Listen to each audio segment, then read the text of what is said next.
Bitch, I'm a bird. Bitch, I'm a bird. I don't say yo, I just say, bitch, I'm a bird. Bitch, I'm a bird. Bitch, I'm a bird. Bitch, I'm a bird. Go. Caw. What is up, everybody? Today we're going to be reading some Destiny 2 lore, discussing Destiny 2 lore. We could talk about other things too, but predominantly it's going to be a Destiny 2 lore kind of stream. So sure, we can go with the Once Shipstealer. Oh wow, looks like I have a lot. Awesome, I can't wait. Let's start. The Once Shipstealer, Chapter 1, The Prisoner. In the depths of the prison of elders, Eramis is the Kel of no house. First to start, just who we are. Eramis is the leader of the House of Salvation. She was a member of the House of Devils after they broke up and we kind of killed everybody. But yeah, she's the main villain in the Beyond Light DLC, and it looks like this is her in-depth lore story. Okay. In the depths of the prison of elders, Eramis is the Kel of no house. Outside, she is Firebrand of House Devils, the Archfiend of Twilight Gap, the Shipstealer. But here, she has no house. Here, she reigns all on her own. In the arena where Lixney Runts and leaderless Cabal challenge her, she rules with a broken arc spear for a scepter. It is the strongest weapon they'll give her, and she bends it to her will. No matter how many times the Aetherfat guards tried to send her to her death in that arena, she triumphs. No, let me say that. I didn't say that right. I think how you say it definitely impacts the meaning.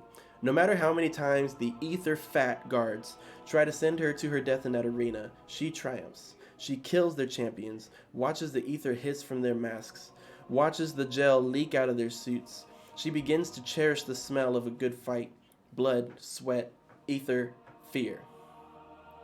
She imagines that one day a banner will be emblazoned with a broken spear and an inverted crown. House of Anarchy, House of Riot, House of Eramis, House of Nothing. When there is only one Kel, there is no need for houses. Today, she fights a centurion on the broken Red Legion. Okay, so she's fighting one of Gaul's ex-legionaries. Supposed to be pretty powerful. Should be a good fight. Money changes hands. His pauldrons are scuffed with the memory of battle, and he's been given a warhammer. He raises it to cheers and peacocks for the crowd. Eramis tosses her broken spear between her hands, waiting. Two glowing pinpoint eyes focused on her as the centurion turns. He swings the hammer at her, and she rolls out of the way. He swings it again, but she's behind him now and out of the sight line. Like a creature searching for a fly on its back, he struggles to find her. She jams the sparking head of her arc spear into a notch in his armor and uses the leverage to vault herself onto his shoulder. He rages like a nearsight beast, all fury and stupidity, and nearly throws her from his shoulders. She tries to pull her spear free, but this giant hand knocks her senseless for a moment. The spear releases at the last minute. She grabs the top. Arc energy bites her palm as she jams the tip of the blade under the edge of his helmet and onto his neck. Wow, like she's ruthless.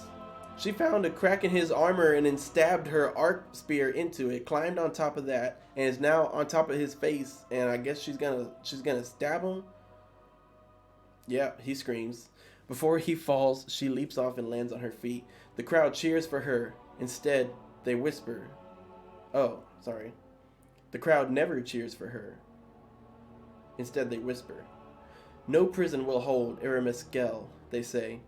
Eramis Gel is a devil greater than the devils themselves. Eramis Gel does not know how to lose. Eramis Gel being her full Elixir name. We just call her Eramis for short. But yeah, she's a good warrior. I mean, she didn't do that well against me personally, but overall, in comparison to fighting some of the other enemies, yeah, it's cool. I would like to face her in Crucible. That'd be interesting. Okay, the Once Shipstealer, Chapter 2, The Wolf. The neighboring cell holds a wolf. She ignores him at first. He's too greedy for her acknowledgement.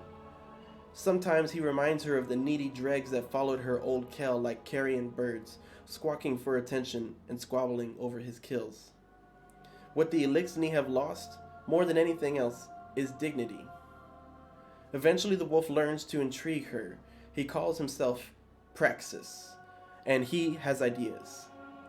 Wow. Okay, Praxis has been prevalent in the Destiny story for a little while now. He's murdered quite a few Guardians. He calls himself Praxis, and he has ideas. But he's young. He thinks every idea he conceives of is the first and best of its kind. She suspects he's never had to report directly to a Kel. He likes to talk about machines, building them and bending them to his will. He has a mad idea about recapturing the great machine, binding it in arc wire, and making it give them its power. He's been listening to the stories about Gaul. She lets him talk, and she asks him questions. Every question is a whetstone. Every conversation is a test, and it will only take one failure to lose her interest. The great machine made the Elixni great, she said, until it left us. When it did, we were weaker than when it arrived. Why do you seek its touch again? To return us to that strength, he says. His voice is muffled through the wall between them, but the arrogance comes through clear. How can you build the strength on a foundation of weakness? She asks. Each word is a needle. Each word should sting him with revelation. He remains silent. Did the great machine make the Elixni strong, or did it draw out the strength within us? She asks. Again, silence. She tilts her head back, looking at the dark ceiling of her cell. Reliance is the greatest weakness. Remember that. You are playing with a child stacking spheres. His silence so long that she begins to wonder if he was worth her time. Then he says, I will create new spheres. She closes her eyes and smiles.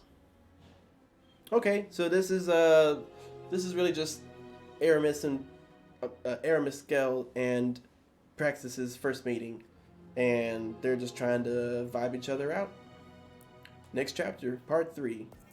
The Once Shipstealer, chapter 3, the Traitor. Okay, by the way, I didn't clearly establish, just for the story, this is in the past. As far as where the DLC is concerned, this is Destiny 1, probably House of Wolves DLC. So this is like 2000, I don't know. Let's see, it's 2020. I would say probably like 2016, 2015 in the lore. Just comparing where they are in the story versus now. So this is all before everything that's going on right now in the Prison of Elders, which is run by Variks the Loyal. You know Variks as the NPC for Europa, the new planet. And basically his prisoners are having little meetings and discussing plots, making plans, trying to be villainous. Just 1 second, I'm actually about to have a sip of lemonade.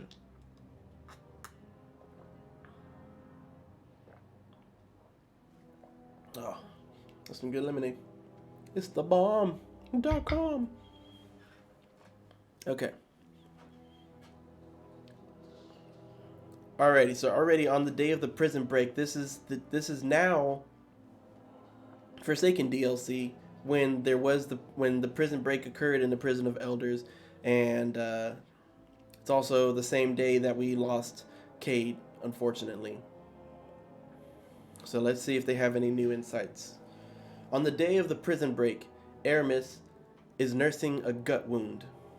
Oh, okay, man, she got wounded. It's not it's not fatal, or at least she doesn't think so. She won the match in the arena, but not before an arrogant captain drove a sword into her side. It cut through her devil robes and left a bloom of blood that reminds her of the water flowers on Rys. Rys being the original fallen and Elixni planet that is no more. Athris loved water flowers. She's dozing when Variks arrives at her cell. Eramis. She opens her eyes and then narrows them immediately. Despite the wound, she stands. Too quick, she gets dizzy and steps towards the cell door.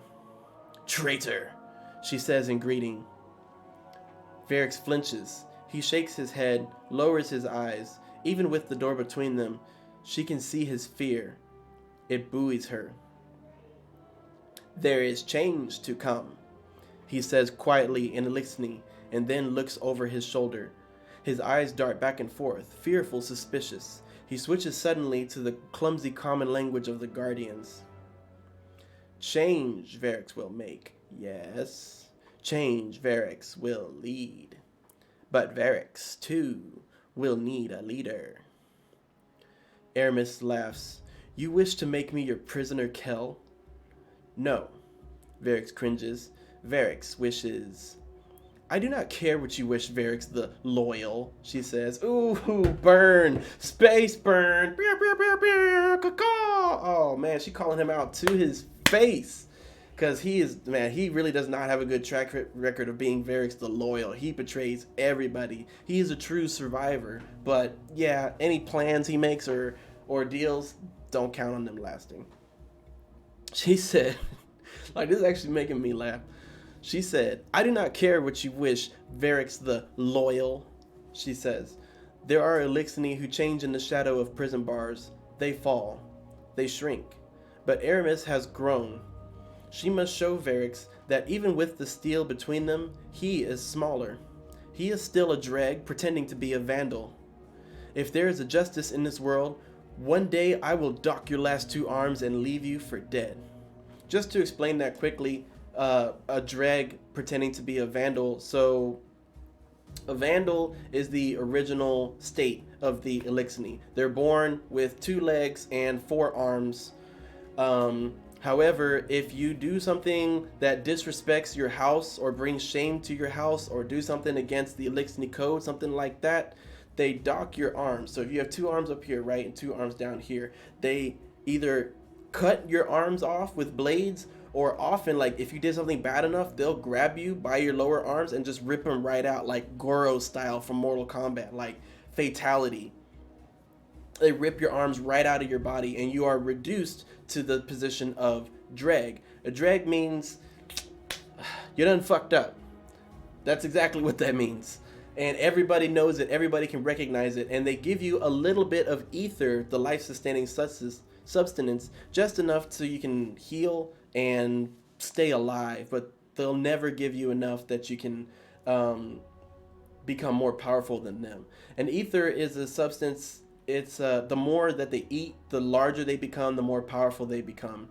But it's also very limited in this galaxy. That's why they fight over it all the time. Okay, anyway, back to the point. Something in Variks' eyes hardens. They share a tense silence. Finally, he says in a voice as cold as ether, "Do not say that Variks did not try to help." He leaves, and Eramis settles herself again on the floor of her cell. Later that day, an alarm sounds. The warden projects a message in Variks' voice. The doors of her cell open, unprompted, as frenzied Eliksni and Cabal charge through the prison, thirsting for freedom. Wow. So basically, Variks was gonna bust her out too. And she just had a grudge and didn't heed his words, and things could have gone very different. You know, because my understanding in the lore before this was that I thought that Variks the Loyal recruited Eramis to try to guide the new fallen utopia on Europa. That's what it was supposed to be. But now it appears that Variks offered her his hand and she slapped it away, and he just left her. He broke out of prison, he left, caused everything, caused the death of Ch1-5, and she didn't get to participate because of a grudge. So I can see why she's mad at him. It explains that much better here. The Once Shipstealer, Chapter 4, The Visionary. In the first several months of her freedom, Eramis curses Misrax the Forsaken.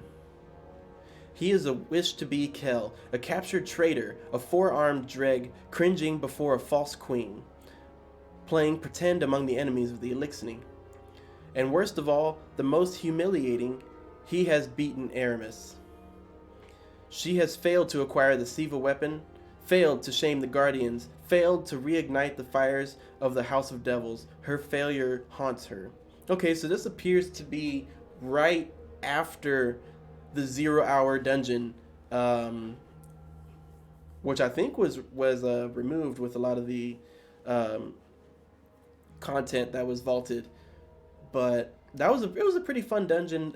We actually fought her house. Eramis actually led that mission, and she was the one who was supposed to steal Siva for the Fallen again, so they can try to replicate it, make themselves stronger. And we have a Destiny 1 Rise of Iron DLC all over again. But she failed because we put her down. I mean, how are you gonna come to our planet? Like, don't even come to Earth and try to do stuff. Like, when are you ever successful, especially on Earth?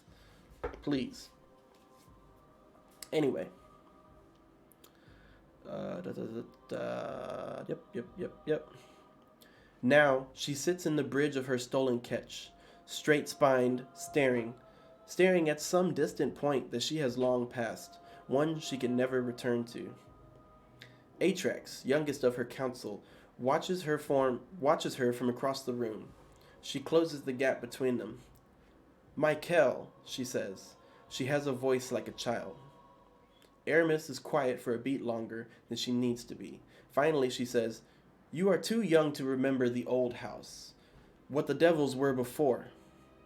Atrax bows her head out of respect. "This failure has no sting for you."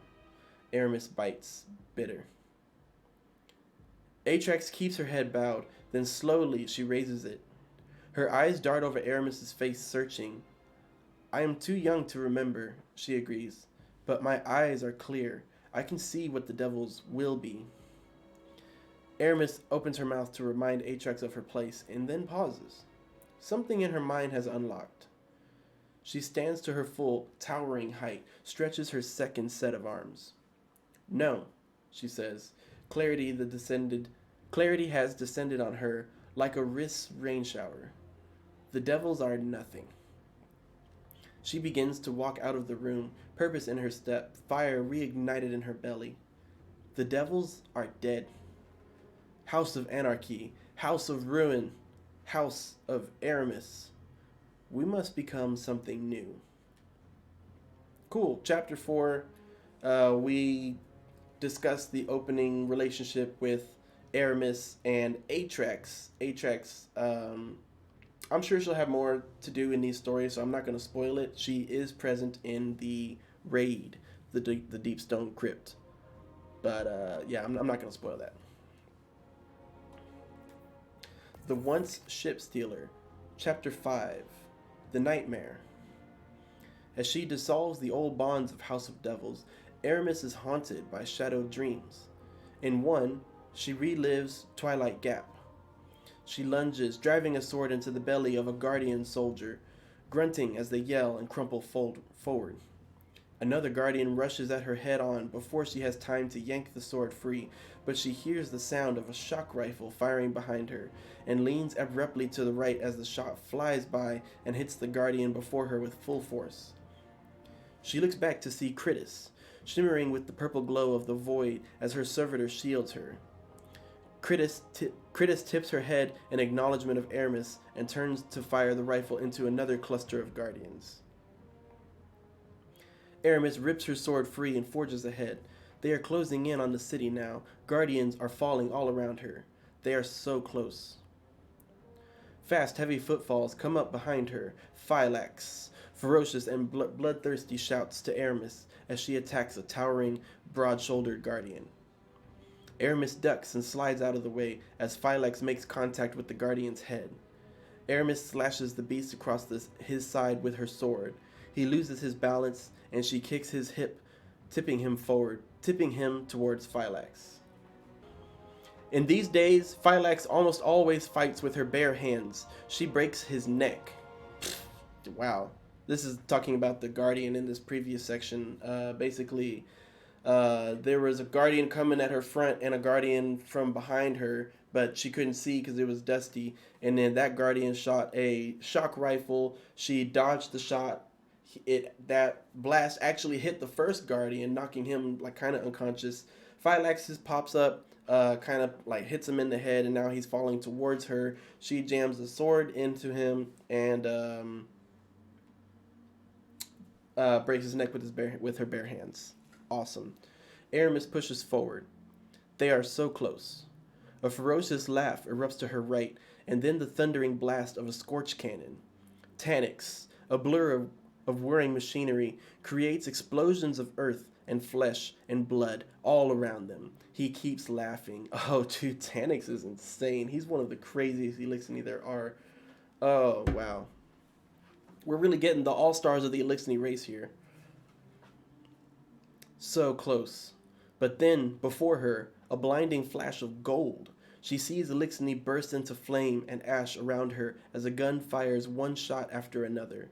Pools of shining light are the only trace of the victims. The guardian wielding the gun is like a tiny sun. Another shot. Kritis' servitor. Another. Kritis herself. Eramis remembers losing, but she does not remember this. Doesn't remember seeing Phylax evaporate into blowing ash. Doesn't remember the shot that hits her in the chest, or the burning fire that explodes through her limbs, or her own scream. She wakes with a jolt, breathless. That's a crazy nightmare, man. It's having extreme Destiny Space War PTSD.